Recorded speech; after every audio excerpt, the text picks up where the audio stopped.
I didn't think I would become an environmental activist, in Korea and China, but it was that being inspired by my classmates at Carolina is made me the global citizen I am today.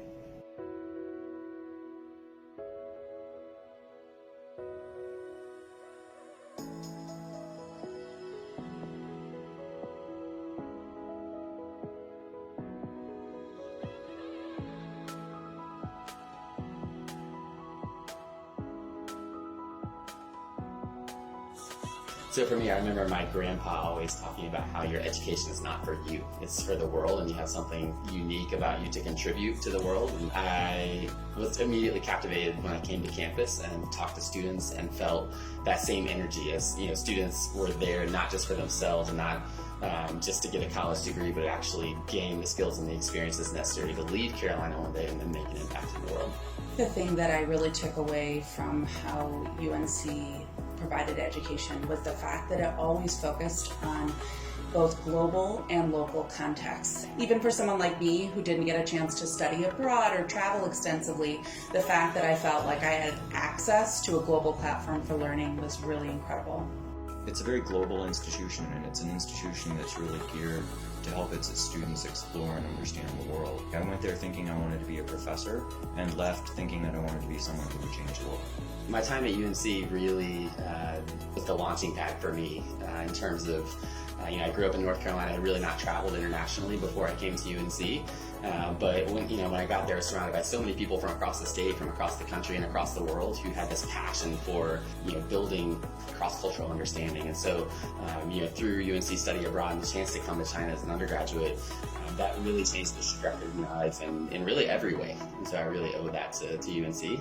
When I finished Carolina, I got the Francis B. Phillips Travel Scholarship, which is a scholarship to allow kids who couldn't travel otherwise to go somewhere, and I was able to use that to go be a Buddhist monk in Korea for several months. The Phillips program allowed me to come to Beijing for the first time summer after my sophomore year, and I was on the Great Wall with some other UNC students, and we ended up running into two other UNC students and a UNC alum on the Great Wall of China who were not in any way connected to our group.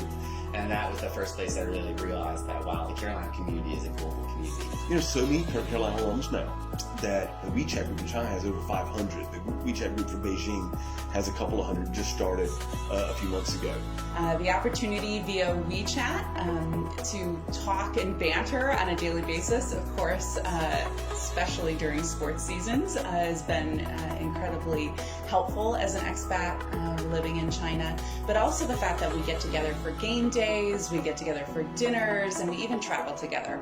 Because I didn't really anticipate how many people I would encounter. My colleagues here at Schwartzman Scholars that has a strong representation of Tar Heels. As soon as I stepped into the door, they noticed me, and they knew me. They've been really helpful throughout the process. So that's also what Carolina, how Carolina, the shared experience kind of ties the alumni together.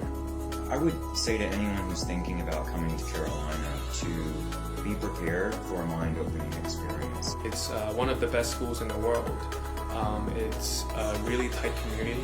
It's a lifelong bond that you're going to build with both the school and the alum, and also your peers as well. Come join this community. I mean, this is a place where you can bring your passion, to bring your interests. You'll be surrounded by people with that global vision. I'm so proud that I can call myself a Tar Heel, and I will live up to that Carolina spirit and standard throughout the rest of my life.